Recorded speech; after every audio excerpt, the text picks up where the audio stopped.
Salut à tous, bienvenue dans la feuille de match que je suis heureux de vous retrouver. Comme chaque jeudi soir, je suis du reste en bonne compagnie. Ce soir, tout de rose vêtu, le rose bonbon est arrivé. Monsieur Pascal Bon, bonsoir Pascal. Bonsoir Ronny, bonsoir à tous.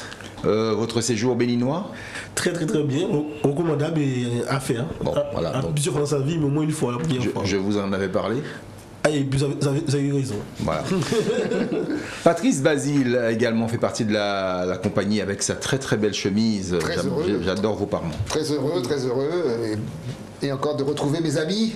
Et qui nous a gratifié de beaux 12. Eh bien, oui, on essaie d'être à la hauteur. Hein. Ouais, régulier. La régularité fait partie de cette équipe de la feuille de match, composée également de Guillaume Michaud. Bonsoir Guillaume. Salut Ronny, salut l'équipe et salut les footeux. Voilà, les footeux de sortie, messieurs, nous allons parler de football, mais également de la grille numéro 25 du Parion Sport, l'Autofoot 15. Il y a, tenez-vous bien, 500 000 € à gagner ce dimanche avant 8h55 si vous validez votre grille avant 8h55 ce dimanche 24 avril, eh bien là, vous risquez d'avoir 500 000 € dans votre besace. Maître Pascal Bon, vous aurez un bon client à défendre ce soir. Les Girondins de Bordeaux, accusés d'escroquerie pour avoir proposé un vulgaire cépage pour du Bordeaux.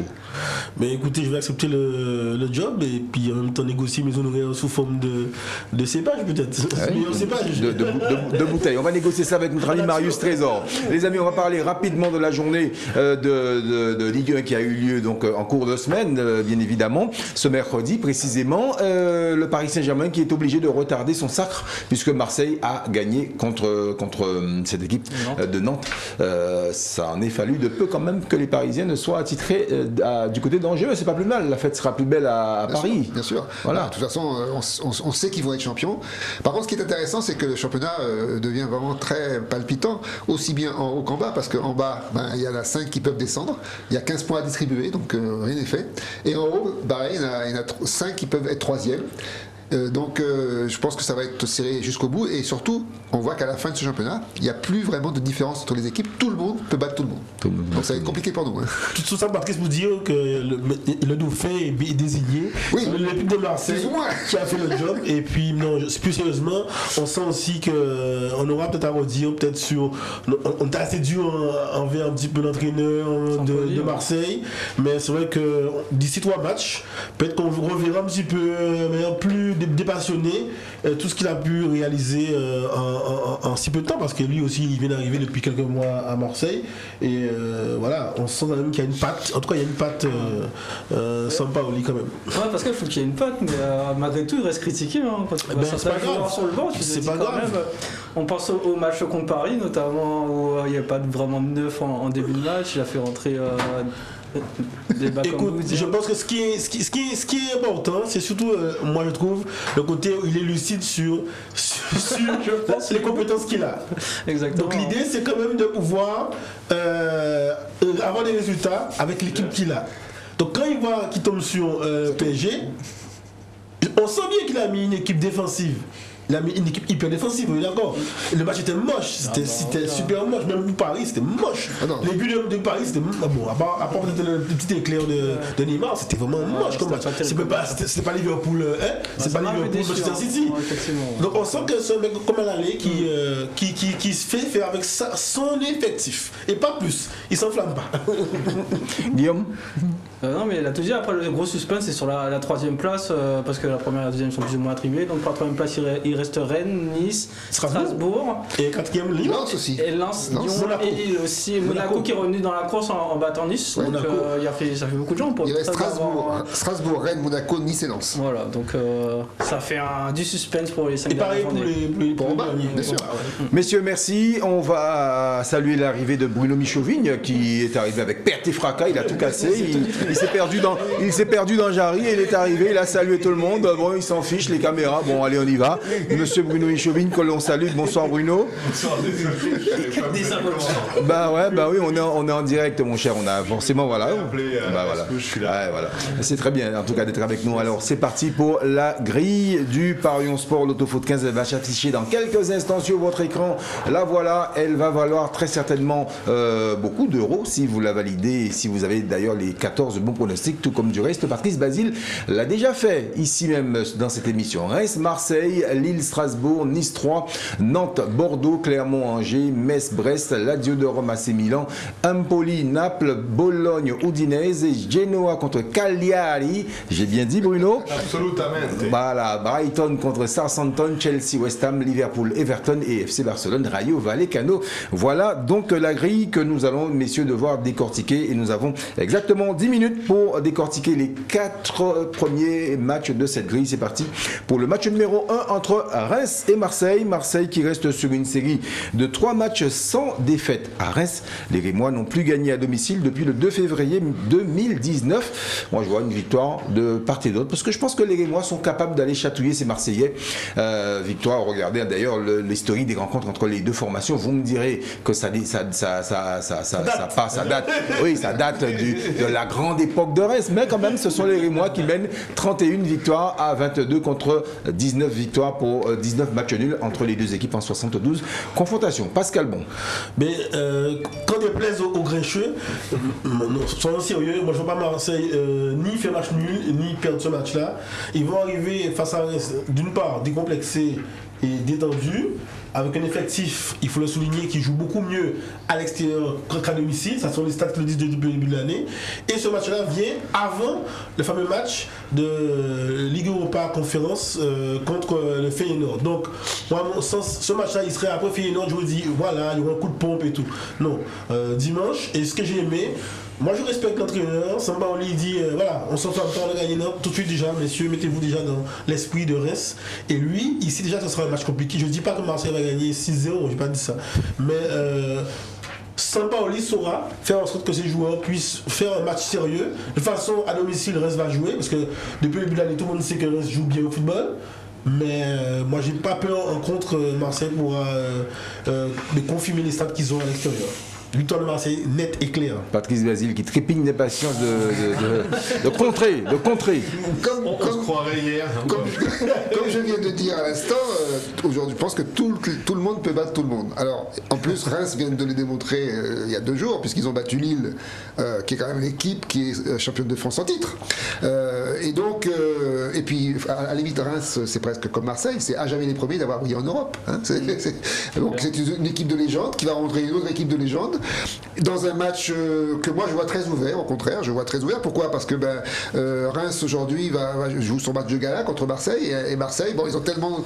S'ils n'avaient pas perdu contre Paris, je crois qu'ils auraient battu le record du nombre de matchs invaincus. Mais ça ne veut rien dire, ça veut dire aussi qu'à un moment donné on peut avoir un coup de pompe. Et Reims aujourd'hui, il nous prouve qu'à chaque fois, soit il gagne, soit il perd. Mais donc ce match-là est extrêmement indécis. Donc moi, effectivement, je vais quand même suivre mon ami Pascal, je vais quand même mettre victoire de Marseille, mais je vais me machiner avec un petit nul, comme ça on sait jamais. Non, mais c'est vrai que Marseille est quand même assez impressionnant. Reims avec 40 points, en gros c'est fait, donc ils n'ont plus grand chose à espérer. Mais Marseille a un petit coup de cœur pour la Coupe d'Europe, je pense. Et je me dis peut-être qu'ils vont se réserver un peu pour le match de la semaine d'après. Donc j'ai tenté comme Patrice, le nul ou la victoire à l'extérieur de Marseille. Bruno. Alors moi je vois un peu comme toi une victoire de part et d'autre. C'est vrai que Reims, ça sera un match de gala. Ils aiment bien jouer l'OM, surtout à domicile. Et Marseille, c'est vrai, envie de montrer après la défaite contre le PSG qu'ils ne sont pas dauphins par hasard et qu'ils vont regoûter à cette Ligue des Champions. Et moi je vois plutôt, contrairement à Maître Bon, que ce match-là va servir justement de rester focus et concentré pour un match retour qui est pas encore, qui sera quand même âpre, donc victoire de part et d'autre. Lille-Strasbourg, c'est le match numéro 2, les amis. Lille, les Lillois qui sont sur une série en cours de 7 matchs sans défaite face à Strasbourg, mais Lille, bon, voilà, Lille alterne le moins bon et le quelconque. Les Alsaciens n'ont plus gagné dans les Hauts-de-France depuis le 27 octobre 2007. Mais ce Lille-là me fait peur, alors je lui accorde quand même la faveur de mon pronostic. En même temps, je mettrai un match nul pour contrer, on ne sait jamais, avec Strasbourg d'ailleurs. Mais moi je respecte carrément les stats et l'historique. Je pense que j'ai étonné tout le monde. Moi j'ai mis ma couverture complète sur ce match-là quand j'aurai la grille, parce que de part et d'autre, on peut finir sur un pitoyable 0-0 ou 1-1, mais un truc. Parce qu'il n'y a pas beaucoup fait. Il y a plus d'enjeu pour Strasbourg, parce qu'ils jouent décomplexé. J'aime bien maintenant le nouveau slogan, le mantra de l'entraîneur de Strasbourg qui, bon, on n'a pas de pression, on est là, on vient. Non, les gars, ils ont des ambitions. S'ils peuvent chercher la deuxième place qualificative, ils vont aller la chercher. Et Lille, comme on est au courant alternatif, après ce qu'ils ont fait là, comme non, ils ont l'effectif, donc ils peuvent gagner aussi. Donc, ma couverture complète. Ça c'est un match difficile, c'est vrai, à pronostiquer. Alors Lille, pour l'instant ils sont en panne, c'est pas ce qui se passe, mais c'est une équipe qui devient un peu moribonde. Comme chaque fois où ils sont champions, après c'est mort. C'est le coup de Trafalgar. Par contre Strasbourg, franchement, d'abord ils sont invaincus depuis je sais pas combien de temps. Et pendant un moment ils n'arrivaient pas à marquer, mais je pense qu'ils ont retrouvé un peu leur efficacité offensive. Donc je dirais qu'ils possèdent un petit avantage quand même sur ce match, parce que là ils sont en train d'essayer de rester troisième, enfin d'aller chercher la troisième place. Ils sont, je crois, à égalité avec je ne sais plus quelle équipe, donc ils sont motivés au contraire. Donc moi effectivement sur ce match-là, je vais rester prudent, donc je vais mettre victoire de Lille ou de Strasbourg. Mais attention, Strasbourg peut être la surprise de cette fin de championnat, c'est vrai. Ouais, c'est très, très difficile à pronostiquer. On a en plus des oppositions de style avec Strasbourg qui est une équipe largement plus offensive que Lille. Et je m'attends à ce que Lille les attende pendant ce match-là. Ils sont capables, je pense, de punir Strasbourg qui n'a pas forcément l'expérience des matchs comme Lille. Lille a joué en Ligue des Champions cette année. Ils sont capables d'aller accrocher certains résultats. Donc je vois bien Lille faire soit un match nul ou alors l'emporter à domicile. Moi aussi, toujours un grand écart sur ce match-là. C'est vrai que Lille est décevant à chaque fois qu'ils sont champions. Ils vendent leurs meilleurs joueurs, ils ont du mal à rebondir, donc on le constate. Et Strasbourg qui est puissant, efficace devant, qui ferait un bon petit troisième, qui mériterait une petite place, parce qu'au début de saison, ils étaient très bons. Donc victoire de part et d'autre pour moi, le 1 et le 2. Sur ce match. Les amis, nous avons exactement 4 minutes pour les 3 des 2 derniers matchs de cette première partie. Le premier d'entre eux va opposer Nice à 3. Attention quand même, les rencontres entre ces deux formations sont souvent très très serrées.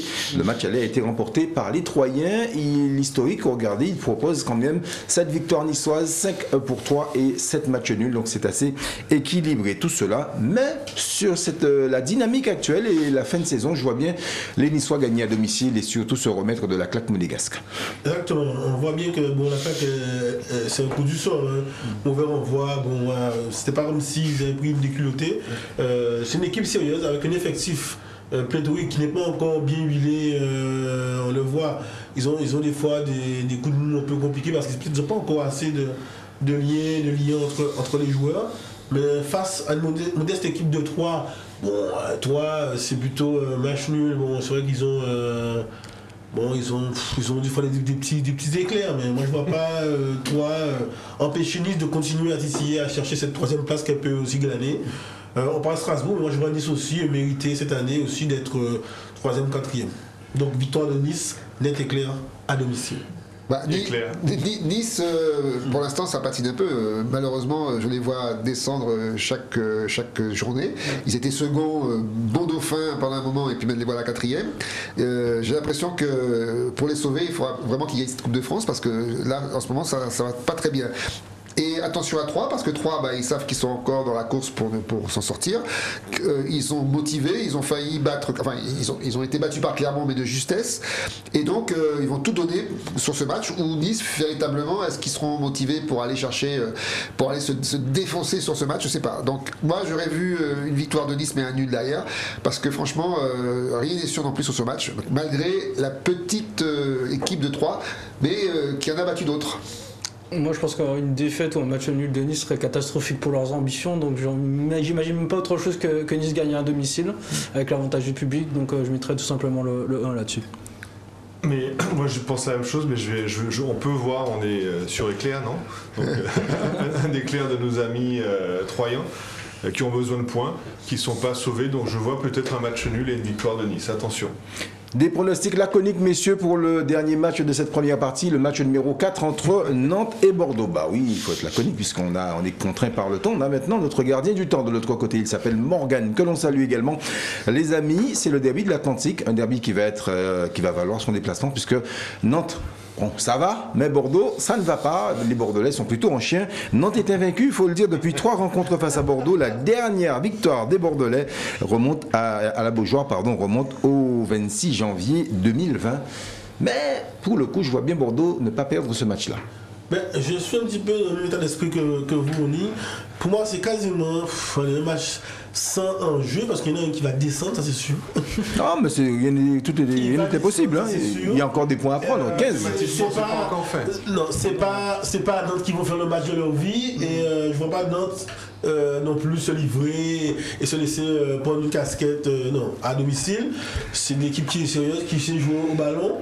Alors les deux équipes marquent, même si c'est vrai qu'on décrit un petit peu la défense bordelaise, moi je souligne depuis quelques mois qu'il y a quand même du bon dans l'attaque bordelaise. C'est pour ça que je suis sur une victoire à domicile de Nantes ou un match nul, parce qu'en face à Bordeaux il y aura toujours ces deux joueurs qui sont arrivés à la recrue là, hivernale, qui plantent. Les gars franchement ils ont du mental, parce qu'ils marquent à chaque fois. 2-0 les gars, quand même, faut pas exagérer. Vous pouvez vous prendre 2 Saint-Etienne. Il y a un truc qui va pas. Donc moi je vois une victoire à domicile de Nantes, ou à la limite, parce que j'ai mes attaquants bordelais, un petit peu fétiche par rapport à eux, j'espère qu'ils marqueront pour un match nul. Moi, je vois un match à demi-temps. Première mi-temps où Bordeaux va tout faire pour aller prendre le maximum de faire je pense que Bordeaux va faire un bon match. Et Nantes, qui vient de perdre quand même difficilement contre Marseille, je pense qu'ils vont un petit peu accuser le coup. Et surtout, il y a un Bordeaux qui est super motivé. Donc, je vois un Bordeaux qui peut faire le match de sa vie, mais Nantes quand même a des arguments. Et Nantes a une super équipe. Et malheureusement, je crois que Bordeaux, comme toutes les équipes qui sont un petit peu dans la descente là, ils vont finir par retrouver leur défaut d'avant. Donc je pense que Nantes va gagner ce match, difficilement, mais il va le gagner quand même. Moi je trouve que chaque semaine on cherche des excuses à Bordeaux, et là, pour être honnête, j'y crois plus. Ce qu'ils ont fait à Lyon, c'était très décevant. Donc pour moi, victoire de Nantes, c'est clair pour moi. Chez un Patrice, il y a un problème dans la phrase Bordeaux faire le match de sa vie. C'est ça, on l'a attendu tellement de fois, il y a des moments où il fallait le faire, ils n'ont pas été présents. Je pense que là c'est cuit, et comme c'est les Canaries, ça sera cuit pour eux, donc victoire de Nantes assez facilement. Merci messieurs pour ces pronostics, ces conseils en tout cas, et puis bien évidemment des pronostics aussi. On va se retrouver dans quelques instants. Je vais vous emmener faire un petit tour du côté des volcans d'Auvergne, c'est promis. À tout de suite.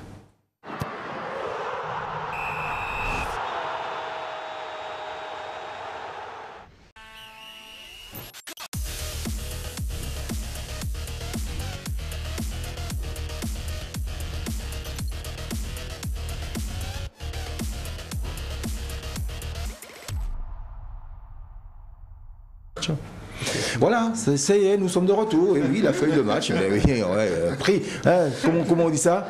Pris sur le fil. Ah, voilà, pris sur le fil. En flagrant délit. Au libéral a été pris en flagrant délit de je ne dis pas quoi, mais en tout cas, j'ai tout compris. D'élégance, parce que regardez-vous un peu. Écoutez, Bruno, je vous fréquente quand même. Il y a un rang à tenir quand on fréquente Bruno Michovigne. Alors les amis, on va repartir bien évidemment sur cette grille que nous étions en train de descendre tout à l'heure. Je rappelle qu'il s'agit de la grille numéro 25 du Parion Sport Loto Foot 15 avec Maître Pascal Bon, Patrice Basile, le retardataire Bruno Michovigne et puis Guillaume Michaud juste à sa gauche pour le coup, il est assis à la gauche du père. Messieurs, je vous avais promis un petit voyage du côté de Clermont-Ferrand, les volcans d'Auvergne, ça y est, pour Clermont qui va accueillir Angers, les Clermontois qui restent sur une série de 2 victoires d'affilée. Angers n'a plus gagné à Clermont depuis le 3 août 2012. Alors pour le coup, je m'arrête à la victoire de Clermont qui est bien parti pour rester. C'est bien dit ça. Mais Ronny, vous avez entièrement raison, parce que Clermont est 17ème, doit encore lutter pour pouvoir assurer son maintien. Angers, voilà. Angers, ils peuvent déjà partir presque. Bon.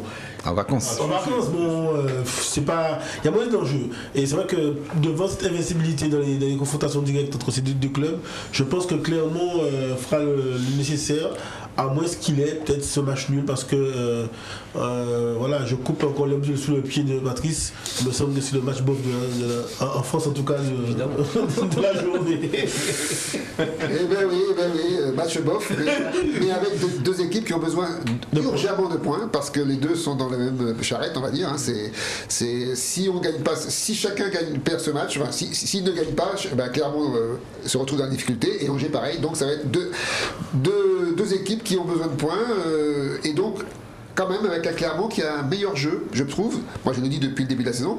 Clermont, chaque fois qu'ils jouent, je trouve qu'ils ont une façon dynamique de jouer. Donc contrairement à Angers, qu'on a encore vu hier contre le Paris Saint-Germain, c'est vraiment une équipe apathique. Donc moi je dis Clermont parce que Clermont mérite de rester en Ligue 1 cette année.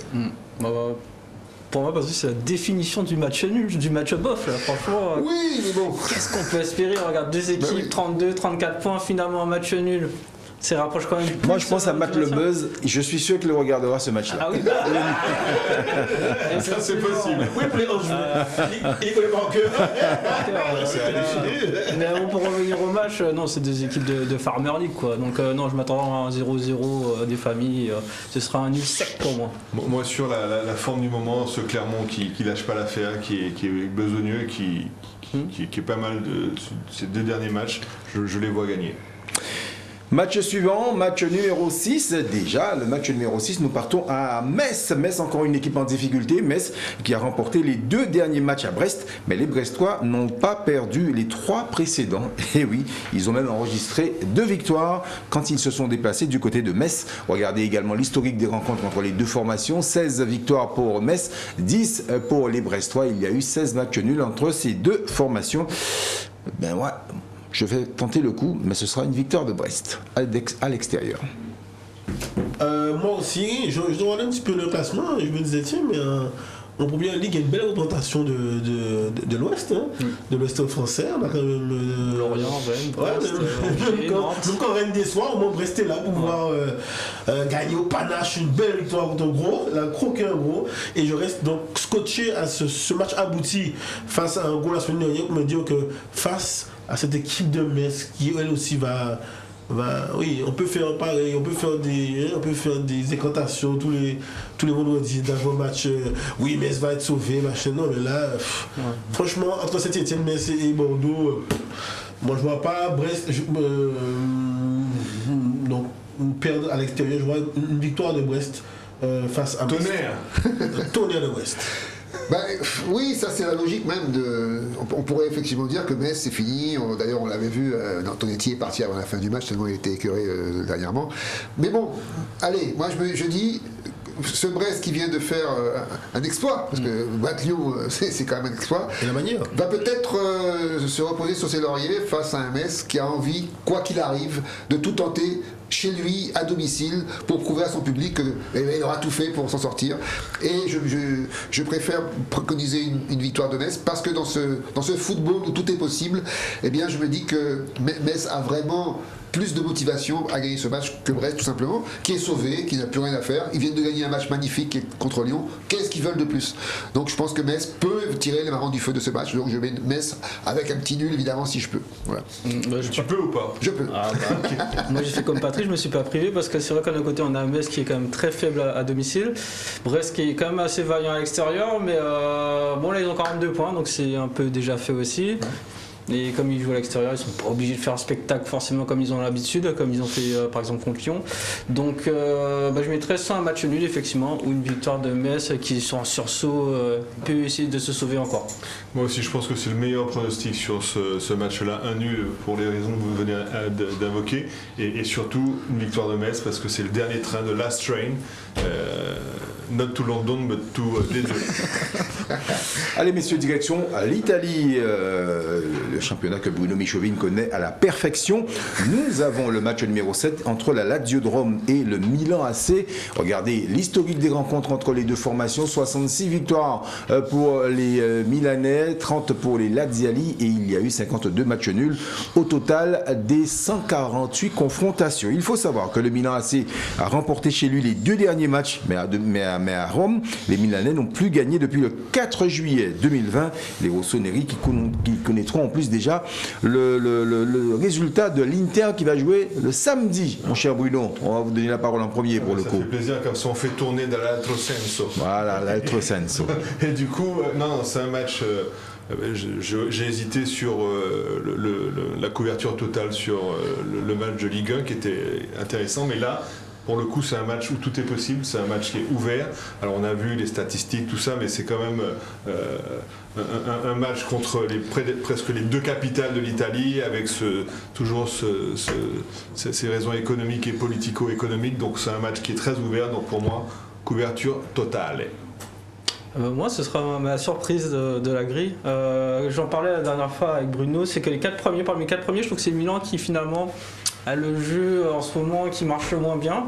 Mais ils sont premiers. Mais ils sont premiers, mais je pense que ça va pas durer malheureusement. Et en plus, comme disait tout à l'heure, ils vont jouer après Inter. Est-ce qu'ils vont tenir la pression? Je ne suis pas si sûr que ça. Et donc là, je vais tenter le coup match nul ou victoire à domicile de la Lazio. Je suis assez d'accord. Je suis assez d'accord parce qu'effectivement, la Lazio, c'est pas n'importe quelle équipe. Je crois que c'est la deuxième attaque du championnat italien. Ils ont quand même un immobilier qui n'est pas immobile du tout. Ils ont une vraie mitraillette devant les buts. Et Milan, c'est vrai, ils ont une attaque qui tousse un peu, malgré les Giroud, malgré. Ça marche pas tellement, donc c'est vrai. Et puis Lazio, c'est quand même une équipe, encore une fois, à domicile, qui sait jouer, qui joue au football, qui est capable de tenir la dragée haute à Milan. Alors effectivement, moi, sur ce match-là, il y a souvent des matchs nuls parce que les deux équipes se neutralisent, mais Lazio peut sortir son épingle du jeu là-dessus. Et comme on a eu des surprises depuis le début du championnat et que les premiers deviennent deuxièmes etc. Donc moi, je dis oui, pourquoi pas une victoire de Lazio. Et puis si on peut, avec un match nul derrière, oui, tout à fait. Oui, très intéressant. Je vais vous faire la synthèse de tout ce qui était dit avant moi. C'est bien de dernier, c'est bien. Non, mais vous avez pensé tout ce que je pense. Non, vous avez pensé tout ce que je pense. Pour le moment, de dire effectivement, est-ce que Milan supporte la pression quand l'Inter, parce qu'on n'a pas dit, mais l'Inter en ce moment, ça chatouille bien. Avec un match en moins à jouer contre Bologne le 27 avril prochain. Si c'est contre Bologne. Ils sont pieds au plancher, c'est un TGV italien en ce moment, alors que Milan patine. Bon, il y a ça. Il y a aussi le fait que la Lazio, c'est une mauvaise défense. Donc moi, je peux pas. La couverture complète, je ne veux plus la mettre sous celle-là, même ça, je n'ai pas mise parce que par rapport à la défense de la Lazzari, je me dis, Milan peut s'en sortir. Milan peut s'en sortir parce qu'ils sont vraiment des billes derrière. Heureusement qu'il y a Immobilier, même là encore, il y a égalisation 91e minute de Ciro Immobilier. Ciro. Donc pour moi, c'est un match, soit un match cadenassé, pas ouvert, justement, cadenassé. Parce que tout le monde aura les chocottes de paire de machin, et donc un match nul pourri, avec des défenses qui vont essayer de pas trop se laisser. Ou bien une victoire au forceps du Milan, voilà, pour le panache. Mais attention, pour moi, l'Inter, derrière, c'est. Comme je suis d'accord avec lui, l'Inter va passer Milan ce week-end. Mais ce qu'a dit Ronny est important, le match de l'Inter, c'est le samedi, juste avant, ça à prendre en compte, chers amis Paris. Bien évidemment. Match numéro 8, Empoli contre le Napoli de Bruno Michovi, qui aime bien. Ça, c'est une équipe que vous aimez bien, ça, mon cher Bruno, hein, le Napoli. Napoli, on mange bien, on fait tout bien là-bas. J'ai senti quand même un emballement, et puis j'ai un peu de retenue subitement. Mais bon, on s'est compris, mon cher Bruno. Ça finit par lui. Oui, ça finit par lui. En tout cas, Empoli, on sait se montrer coriace également. Empoli qui a remporté le match aller à Naples, s'il vous plaît. Et le dernier match à domicile, Naples n'a plus gagné là-bas depuis le 19 mars 2017. Mais je pense que les Napolitains sont en mesure de gagner ce match-là. Bruno. Non seulement ils sont en mesure, mais ils ont drôlement envie. Je vous dis, c'est une équipe, c'est pas qu'une équipe, c'est toute une ville qui a besoin de ce scudetto et le stade on est dans la nostalgie. Le stade a été rebaptisé Diego Maradona. Depuis, ils ont vraiment soif et ils ont faim de ce titre. Et c'est le moment de le montrer devant un Empoli, certes, qui est à domicile, qui est une équipe difficile à manœuvrer, mais le Napoli a tellement de choses à montrer, à prouver qu'ils vont le faire. Donc pour moi, ça sera le 2 sec.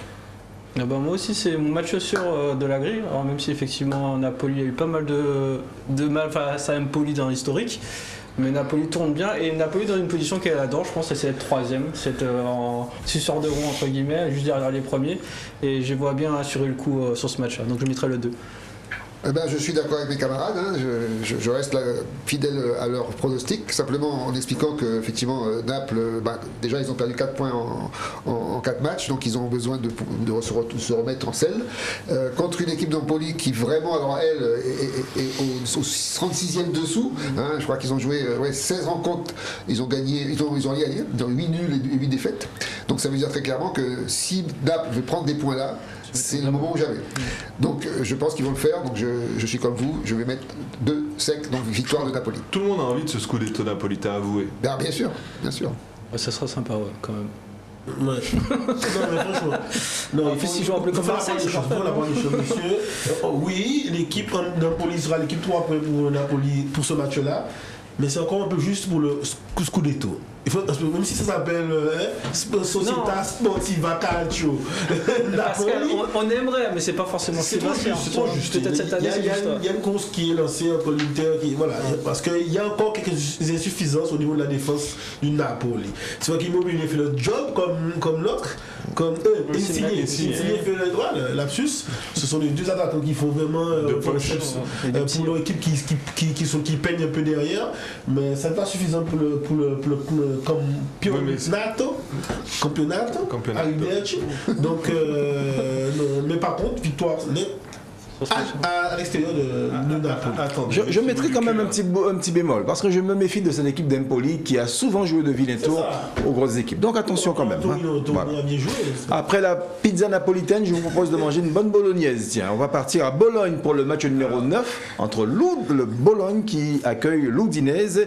Les 4 dernières rencontres se sont soldées par 4 matchs nuls et les 3 d'avant ont été remportés par l'Udinese, mais l'Udine n'a plus gagné à Bologne depuis le 30 septembre 2012. Mon cher Bruno. Alors, sachant qu'on vous avez parlé de spaghetti, bien sûr, mais ça n'existe pas en Italie, spaghetti bolognaise. C'est une invention française. On dit spaghetti al ragout à la viande. Donc, quand vous allez en Italie, ne demandez pas des spaghetti bolognaise. Ils le savent parce que. Bien sûr, à force de faire en France, ils le savent. Ça n'existe pas. Et comme pour rebondir sur le foot, sur ce match-là, je vois bien un match un peu bof-bof italien. Ça arrive des matchs bof italiens. Oui, bien sûr. Donc, je presserai, chers amis. Qui faites des paris, un match nul, donc pari, ça veut dire nul en italien. Ok. Et l'escalope milanaise, c'est une invention aussi Non, ou... c'est bon. Ça existe. Bon, sur le match. Les Dombré Calabres, c'est bon. Je sais pas. Non, plus sérieusement, Bologne a un gros plus par rapport au Udinese. Ce sera pour moi Arnautovic, qui le joueur autrichien qui avait brillé à l'Euro, avec un caractère très très fort. Et en ce moment, c'est lui qui mène l'équipe. Et Udinese est peut-être un peu en manque de leader depuis le départ de De Paul l'année dernière, qui était vraiment le maître à jouer au milieu. Donc il est parti à l'Atlético Madrid. Donc je mettrais Bologne sur ce match-là. Le 1. C'est un match à 6 points, hein. Donc comme tous les matchs à 6 points, 13e contre 12e, tout est possible. Mais attention à Udinese, parce que à Udinese ça joue, ça marque. 3 victoires en 3 matchs, donc ça veut dire qu'ils sont en pleine forme en ce moment. Et moi je me fie beaucoup à ça, c'est la dynamique positive ou négative.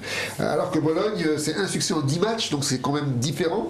Ils ont fait nul contre Milan, c'est vrai, mais bon, c'est parce que encore une fois, quand on joue contre Bologne, on est un petit peu moins motivé que d'habitude. Mais par contre, je pense que Udinese, c'est vrai que même, je crois qu'ils ont c'est presque un derby, Bologne-Milan. Oui. Beto est absent, c'est vrai, à Udinese, parce que c'est leur meilleur buteur, mais en même temps, je pense que c'est une équipe quand même qui peut gagner Bologne. Donc moi, j'ai préféré mettre une victoire de Udinese là-dessus. Okay. Mais messieurs, c'est là où j'ai mis une cabèche à ceux qui ont pondu cette grille. Je dis voilà, vous mettez une espèce de match piège au milieu de la grille. Oh, ouais. Voilà, ça fait des équipes qu'on n'a pas beaucoup étudiées ces jours-ci, et puis de ce coup. Sauf pas que le buzz qui connaît la compétition pour deux raisons objectives. Et là, je suis pas d'accord avec Patrice, que ces équipes n'ont pas d'enjeu. Elles sont toutes les deux maintenues. Et tranquille, il passe pas si peu. Les deux sont maintenus. Donc, quelle perte, elles sont là. Ils vont rien chercher là. Il n'y a rien à chercher, ni place européenne, ni descente. Donc, match compliqué, à pronostiquer. Et bon, ben voilà, c'est le principe du jeu aussi, de prendre des risques.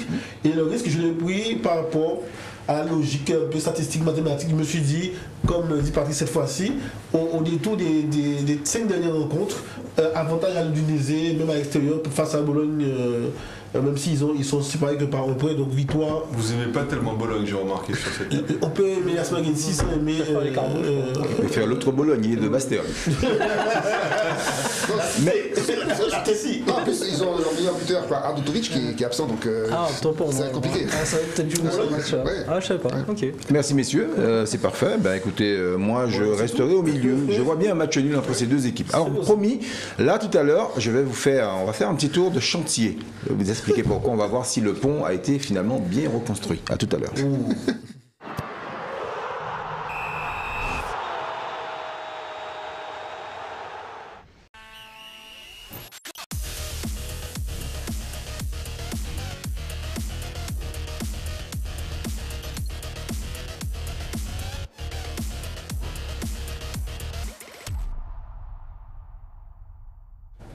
Retour sur le plateau de la feuille de match. Nous étions en train de parler de l'Italie et nous allons rester en Italie avec le match numéro 10 avec nos amis, bien évidemment, Maître Pascal Bon, Patrice Basile, Guillaume Michaud et Bruno Michauvigne. Et c'est Bruno qui aura la parole puisque nous allons rester en Italie, comme je le disais tout à l'heure, pour le match numéro 10 entre le Genoa et Cagliari. Bruno et Michauvigne aiment bien qu'on prononce bien les choses. Et bien voilà, Genoa et Cagliari. Genoa qui reste d'ailleurs sur une série de 4 victoires consécutives face à Cagliari. À mon avis, bouilli pour chaque maigre affamé. Pour moi, ce sera la victoire de l'équipe qui reçoit. Oui. Et le pont a été bien reconstruit. Le pont a été bien reconstruit. C'était important pour eux. Enfin bon, on va pas revenir là-dessus. Mais c'est vrai qu'on peut, sur ce match-là, donner la préférence à Gênes. Mais on peut voir un petit match nul également. J'ai longuement hésité. Et pour le coup, ça sera mon choix, une victoire de Gênes et un match nul. Là où il y a du plaisir, il n'y a pas de Allez. C'est vrai qu'on a un peu un Cagliari qui a beaucoup de mal à voyager. Je pense que c'est ça qui va faire la différence sur ce match-là. Donc je mettrai une pièce sur Genoa pour le coup, qui est 20e et qui peut encore malgré tout se sauver peut-être. Ben là oui, c'est un match alors super bof parce qu'on a le 20e, donc le dernier, qui est contre Cagliari qui est pas mieux, c'est 17e, donc quoi dire sur ce match qu'effectivement, à part que Gênes, bon ils ont quand même battu Torino dernièrement, ils ont peut-être une petite chance de s'en sortir s'ils battent Cagliari. Je dirais que, comme vous, sur ce match-là, je ne vois pas d'autre chose qu'un match nul, puisque tous les matchs bof sont des matchs nuls. Donc pour moi, c'est match nul sur ce match. Logique. Voilà. Mais moi, j'ai quand même un match de référence. C'est le fameux match précédent où Cagliari a battu le fameux Sassuolo qui nous parle piège, qui nous parle depuis le début de l'année. Et moi je vois que pour moi, à partir du moment où on est capable de battre Sassuolo, on peut battre Genoa, quoi. Je veux dire, ils sont il n'y a qu'un peu dans l'esprit de Brest en France. Ensemble, dans ce club-là, il y a cette envie d'assurer le maintien tranquillement et de s'éloigner de la zone de turbulence. Et donc pour moi, même à l'extérieur, je vois quand même dans ce match, oui, quasiment bof bis, une victoire de Cagliari à l'extérieur. Comment on dit bof en italien? C'est pas. Déjà, ce mot n'existe pas en italien. Ça n'existe pas. Il n'y a que des mots maths. Ça a été inventé par les Français. Allez, on poursuit les amis plus sérieusement. On va filer en Angleterre avec les 3 matchs suivants. Le premier d'entre eux opposera Brighton à Southampton. Il y a eu donc en 12 rencontres, Brighton n'a gagné que 2 petites fois à domicile face à Southampton. Pour le coup, je vois bien un match ouvert, donc un pronostic ouvert. L'historique des rencontres nous propose quand même 10 victoires pour Southampton, 4 pour Brighton et 8 matchs nuls au total des 22 confrontations. Pascal Bon. Mais moi je vois une victoire de Brighton à domicile. Après toutes les avalanches de buts que semaine après semaine, Southampton en ce moment se permet d'avaler. Et je vois aussi, je le dis maintenant, chaque fois que je cherche un match de référence, c'est comme une victoire de Brighton face au Tottenham qui était tonitruant il n'y a pas longtemps. Donc c'est une équipe sérieuse derrière et donc peut-être qu'au forceps et au détour d'une belle contre-attaque, on peut avoir une belle victoire de Brighton parce que c'est Southampton qui va essayer d'engranger des points, ils en ont besoin pour se rassurer. Mais à domicile, Brighton peut faire la différence. Dans ce championnat anglais, moi je pense que c'est la même chose qu'en France. Tout le monde peut battre tout le monde. Quand on a vu qu'Arsenal a battu Chelsea, que Chelsea a battu à chaque fois, Brighton a battu Tottenham, Arsenal, alors que Brighton, c'est une équipe quand même un petit peu qui est dans le ventre mou. Alors ils avaient bien commencé le championnat, c'est vrai, ils étaient bien partis, et puis après ils se sont un peu essoufflés.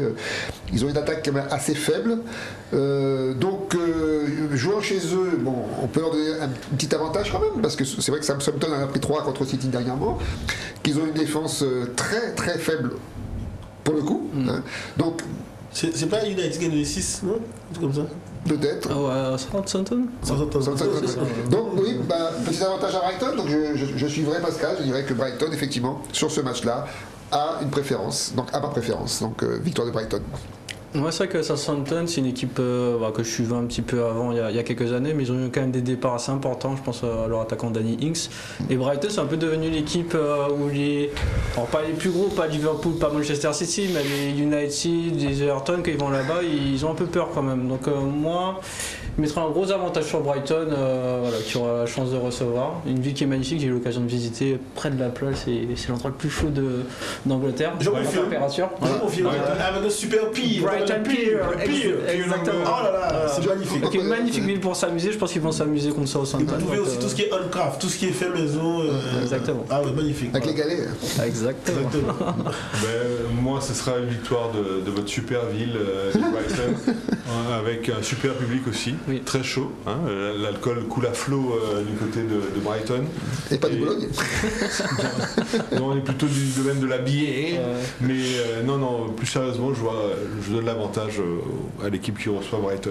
Que dire du match suivant, match numéro 12 entre Chelsea et West Ham. C'est un derby, mon cher Bruno, c'est un derby de Londres, l'un des derbys de Londres. Battu 3-2 à l'aller, Chelsea voudra prendre sa revanche face aux Hammers. Moi, je vois bien un match nul ou encore une victoire de Chelsea. Mais en tout cas, West Ham ne l'emportera pas. 42 victoires pour Chelsea, 34 pour West Ham et 21 matchs nuls au total des 97 confrontations. Pascal Bon. Mais moi, je reste sur le match de référence. La claque qu'a reçu Chelsea face à Arsenal. Chelsea a besoin de points pour pouvoir essayer de titiller les deux super Aston Martin qui sont devant. Mais on sent les limites maintenant du Chelsea de Tourelle. L'effet de Tourelle est fini? Non, les limites de l'équipe, pas lui. Lui, il fait un super boulot. Il fait ce qu'il peut. Mais défensivement, c'est lamentable. Lamentable. La Arsenal là, c'était lamentable. Le gars, il passe, il va les balles, franchement, le gars fait mauvais contrôle, il se retrouve tout seul. C'est lamentable pour une équipe qui veut jouer sur. Voilà, je veux dire. Bon, en face, il y a Bowen, il y a Rice, c'est costaud. Sur coup franc, sur popularité, mais aussi dans le jeu, il y a du jeu à West Ham. Lyon peut en témoigner en Ligue Europa.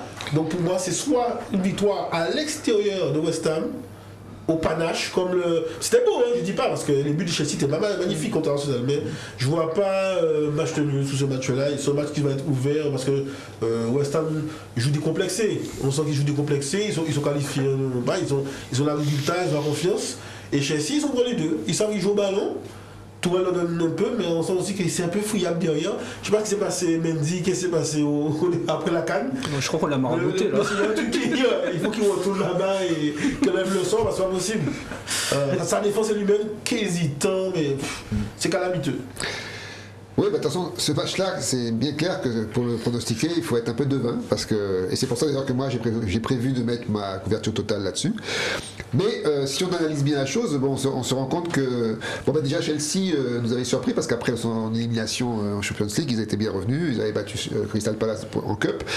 Mais le match contre Arsenal a prouvé qu'ils avaient peut-être une petite fatigue latente. Et West Ham, je crois, ne l'a pas joué, donc ils seront plus frais déjà. Et West Ham, c'est une équipe qui est dure à jouer, quoi, très très dure à jouer. Et quand on joue Chelsea, on joue un match de gala, quoi. Donc, même s'ils n'ont remporté qu'un seul match sur 4, je crois, dernièrement, mais West Ham reste West Ham. Donc moi, je sais pas, j'ai mis ma couverture totale. Et ceux qui ne peuvent pas le faire, je préconise peut-être de miser sur West Ham, parce que sur ce match-là, West Ham a beaucoup à aller chercher, et peut-être que Chelsea a peut-être des limites. On sait que, par exemple, N'Golo Kanté n'est plus le N'Golo Kanté qu'on connaissait, etc. Donc voilà, moi j'y dirais, pour ceux qui peuvent, couverture totale, sinon West Ham, gagnant, peut-être.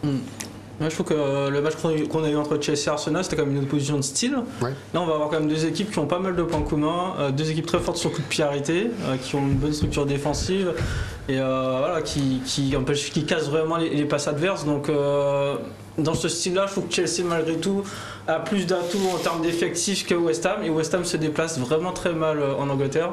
C'est pour toutes ces raisons que je mettrais Chelsea gagnant, sûrement sur un coup de pied arrêté d'ailleurs, un petit 1-0, on fait le taf. Même s'ils n'ont plus grand chose à aspirer malheureusement. Le synthé qu'on a à Chelsea n'a pas eu le temps d'avoir le blues, tout est dit là-dedans. Je vois mal Chelsea encore perdre. Chelsea, tu l'as dit fort intelligemment, a besoin de points. Non, c'est Maître Bon qui l'a dit, mais vous êtes tous les deux intelligents, il n'y a pas de souci. Mais c'est Maître Bon qui l'a dit, qui a parlé de 2 Aston Martin devant, et que Chelsea a besoin d'être à nouveau en Champions League, parce que c'est clair que quand tu passes de vainqueur de la Champions League et éliminé comme ça, et il y a quand même un gros égo et tu l'as dit fort justement, il y a un bel effectif à Chelsea, donc pour moi ils vont gagner ce match là, ils veulent montrer qu'ils peuvent finir cette saison fort et costaud. Le dernier match anglais de cette grille va opposer Liverpool à Everton. C'est un derby, c'est le derby de la Mersey. Everton qui a gagné la dernière fois qu'il s'est rendu à Liverpool, mais dans la course au titre, les Reds, à mon avis, ne vont absolument rien lâcher. Ils les ont déjà remportés 58 des 133 confrontations contre 50 matchs nuls et 25 victoires pour Everton. Victoire des Reds, Mr. Pascal Bon? Mr. Brown. Exactement. Mr. Brown. Ah oui, une belle victoire pour moi, parce que voilà, on a abandonné la Ligue 1. Bon, en Espagne c'est moyen. En Allemagne aussi, il n'y a que l'Italie et l'Angleterre qui vont nous tenir en haleine jusqu'à la fin, parce que c'est extraordinaire ces oppositions vers le haut de tableau. Et là, je pense pas que Liverpool va lâcher le morceau. J'ai eu plaisir à défendre ici Jürgen Klopp, et il me fait plaisir parce que franchement il donne. Je sais pas, lui aussi en tout cas il a donné un produit en sortant de la canne, parce que je sais pas si vous voyez l'enchaînement et la passe de Salah pour Salah, c'est un truc, les yeux fermés, c'est extraordinaire. Défensivement, ça fait mal pour les défenseurs parce qu'il joue bien, mais c'est imparable. On sent que voilà, dans tous les compartiments de cette équipe, au milieu et derrière, c'est sérieux. Je vois pas de contre-performance possible face au modeste Everton. Non, pour moi, c'est effectivement un combat gagné, avance. Rookie 1, 2, 3 réunis. Bah oui, c'est vrai que quand on voit Liverpool jouer tel qu'il joue, c'est vraiment impressionnant, quoi. Je crois qu'aujourd'hui, avec City, ils se disputent la place de meilleur club du monde, tout simplement. Mais quelle qualité de jeu. Ben voilà. Donc sur ce match-là, effectivement, il n'y a pas photo. Quand on voit comment Liverpool a écrasé Manchester United, et surtout qu'ils jouent sur les 4 tableaux, là, ils sont capables de gagner les 4 titres en Angleterre cette année, quoi. Donc, et je vois pas même, ils sont seconds, mais je pense qu'ils peuvent aller viser ce titre largement. Donc c'est pas, à mon avis, Everton, avec la faible équipe qu'ils ont, qui va les déranger. Et je pense que là, sur ce match-là, il y a vraiment aucun problème, c'est Liverpool gagnant à 100%. Et il y a déjà tout qui a été dit, je rajouterai quelques arguments. C'est que Everton, bon, c'est le rival déjà, et ils sont 17ème, donc éventuellement. Rival de quoi? De Liverpool? Mais non. Bah bien sûr. Mais pas du tout. C'est de la Mersey. Mais je vais en parler tout à l'heure, mais pas du tout. En tout cas, tu peux demander à Rooney, il te donnera son avis, il n'y a pas de problème. Mais là-dessus. Rooney, pas Rooney. Pas Rooney, excuse-moi. Wayne Rooney. Parce qu'il croyait qu'il avait pris le club en main, c'est pour ça. Non, il a derby pas comme encore, ici, ça viendra. ça se passe pas très bien pour lui, malheureusement. Je vais commencer par l'US en Soise avant d'aller jusqu'à Everton. Mais non, ça va être un match facile pour Liverpool, victoire claire et nette pour moi. Non, Guillaume, quand je le disais, c'est comme Espagnol contre Barça, c'est deux équipes de la même ville mais qui boxent pas dans la même catégorie. Enfin, j'ai eu la chance d'aller à Liverpool voir des matchs, et la pauvre boutique d'Everton, ça fait peine à voir. Tu as des corners pour vendre des maillots de Liverpool tous les 50 ou 100 mètres, et tu as une boutique officielle d'Everton. Quand tu dis ils sont de la même ville, c'est un derby, mais c'est pas. Là, c'est pas le match contre Manchester United. Everton n'a jamais été un problème pour Liverpool. C'est comme tu parles de l'Espagnol face au Barça. C'est comme Paris-Marseille, c'est ça? Non, mais là, on parle de la même ville, c'est l'engouement, etc. C'est vraiment, Everton est à l'ombre de Liverpool, c'est horrible pour eux. Et du coup, on l'a tous dit, Liverpool c'est une machine en ce moment, et avec du beau jeu, avec des gens qui jouent sans se regarder, on se croirait au Five d'hier à la SS. Et non, sincèrement, c'est beau. Donc Liverpool, c'est gratuit. C'est merci la Française du jeu. Merci à la Française des Jeux, merci à vous également pour vos pronostics sur les matchs anglais, messieurs. On va terminer cette grille avec le match numéro 14 entre le FC Barcelone et le Rayo Vallecano. Alors là, ça vaudra le déplacement. Le Barça qui a repris sa deuxième place entre-temps. Le Barça, c'est 15 succès consécutifs face au Rayo Vallecano. Un match en retard en plus important pour les Blaugrana, parce que c'est un match en retard qui va leur permettre très certainement d'asseoir leur deuxième place derrière l'intouchable Real de Madrid. 27 victoires pour les Blaugrana, 5 pour le Rayo Vallecano et 8 matchs nuls entre les deux formations. Il n'y a pas photo, messieurs, ce sera la victoire du Barça pour moi. Oui, moi aussi, on dit, on a quand même eu des fois un petit pincement, puisqu'ils nous ont... Voilà. Ils ont fait mal au cœur. Ils ont fait mal au cœur la semaine dernière. Bon, c'était un peu compliqué. On s'attendait à une victoire et puis bon, c'était un peu compliqué. On sent bien que il y a cette petite marche à gravir. On a loué, on va dire, les packs vertigineux de l'arrivée de Xavi et puis et puis des joueurs qui se sont mis aussi à jouer. Et Pedri, mais surtout Dembélé. Dembélé. Passion magique maintenant, il s'amuse. On dirait qu'il a une main à la place du pied. C'est clair, c'est extraordinaire. Donc le Rayo, ils savent jouer au ballon, même s'ils sont 14e, ils savent jouer au ballon. Ils savent aussi, comme dit Patrice, des fois jouer le match de leur vie face au gros et jouer avec plus de panache. Donc, hisser leur niveau de jeu.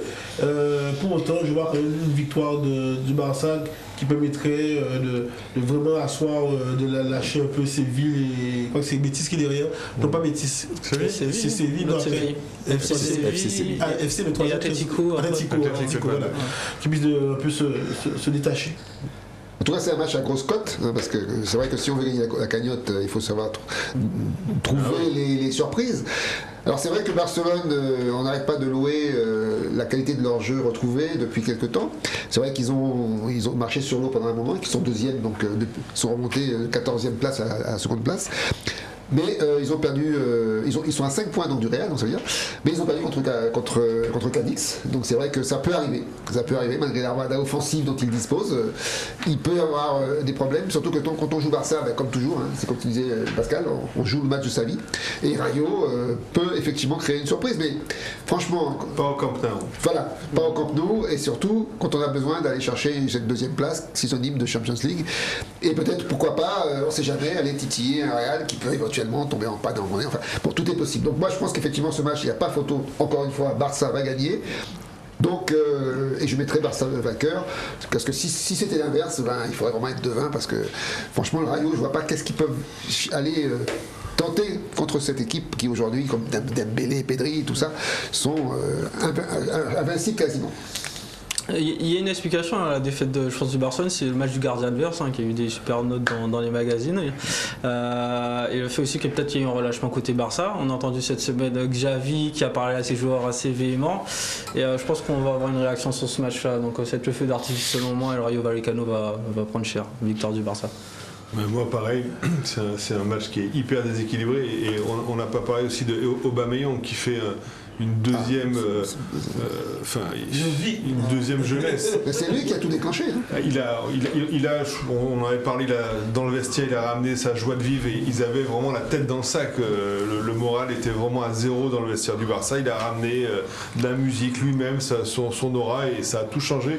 Et moi ça fait plaisir, c'est un joueur que j'aime beaucoup et qui mérite ce qui lui arrive enfin de jouer dans un club top. Donc victoire des Blaugrana. Victoire des Blaugrana. On va bien évidemment compiler tout cela et vous proposer comme chaque jeudi une grille donc synthèse de nos pronostics. Donc avec ça vous allez pouvoir faire vos jeux. Maintenant tout de suite place à la parole à la défense comme on dit. C'est ça? Parole à la défense.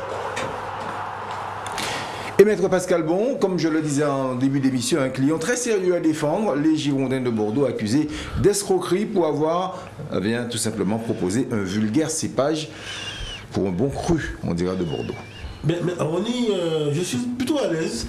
J'étais un peu craintif quand j'ai entendu la première fois donc l'accusation, et puis bon, l'émotion tombée, on a regardé un petit peu, on a analysé à froid. Et chers amis, je plaiderai non coupable. Non coupable et encore plus la relax. Pourquoi? Pour deux raisons. Parce que des fois, il faut toujours décortiquer. Ce qui compte, je le dis toujours, c'est la convocation, c'est la qualification de l'accusation. Quelle accusation on vous dit? On vous parle de vulgaire cépage. vulgaire cépage par escroquerie. De une, si on parle d'escroquerie, la définition c'est bien de vouloir tromper quelqu'un pour avoir un gain, un bien ou un service. Messieurs, ça fait un moment qu'on est tous d'accord sur Bordeaux. Personne n'espère de gain aujourd'hui sur Bordeaux. Donc il n'y a aucune tromperie possible sur la capacité des joueurs sur le terrain à pouvoir nous surprendre agréablement match après match. Quand je regardais les 10 derniers matchs, ça fait longtemps que nous avons des certitudes sur le niveau de jeu, le niveau de cépage que peut produire Bordeaux. Que dire? Même de dire vulgaire cépage, mais pareil. Depuis que... dans la sémantique. Mais attends, mais l'accusation porte sur le cépage. Mais si je vous parle de Guévustra mineur, je vous parle de Merlot, si je vous dis Pinot Noir, ben non, on est loin. Le Bordeaux d'aujourd'hui, les Girondins ne produisent pas ce type de cépage noble. Ça fait un moment. On est plus dans. Mais pardon aux publicitaires, on est plus sur du Baron d'Arignac ou un truc, une menace de fin de faux village. Attention, ça fait longtemps que nous savons. Des cubis.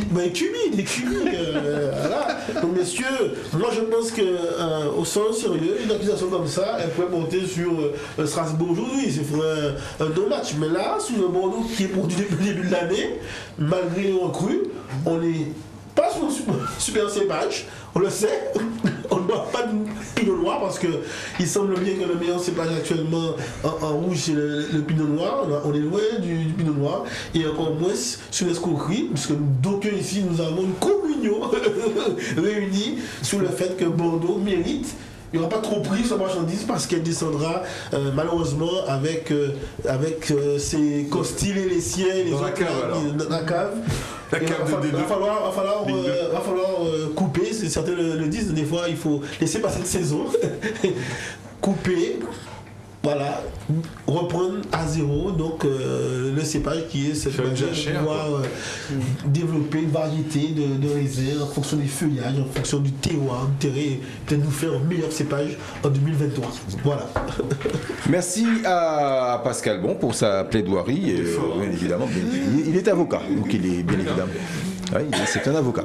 En tout cas, merci à Pascal Bon, merci à vous également, messieurs. On va tout de suite retrouver la synthèse de la grille qui va s'afficher dans quelques instants sur vos écrans. Et oui, elle est là avec les 14 matchs et justement cette promesse de 500 000 € à gagner si vous avez les 14 bons pronostics. On va commencer donc par le match numéro 1, Reims-Marseille le 2, Lille-Strasbourg le 1 et le N, Nice-3 le 1, Nantes-Bordeaux le 1 et le N, Clermont-Angers le 1 et le N, Metz-Brest le 1 et le 2, Lazio de Rome, Milan-AC le 1, le N et le 2, Empoli-Napoli le 2, Bologne-Udinese le 2 également, Genoa-Cagliari le N, Brighton-Southampton le 1, Chelsea-West Ham le 1 et le N, Liverpool-Everton le 1 et enfin FC Barcelone-Rayo Vallecano.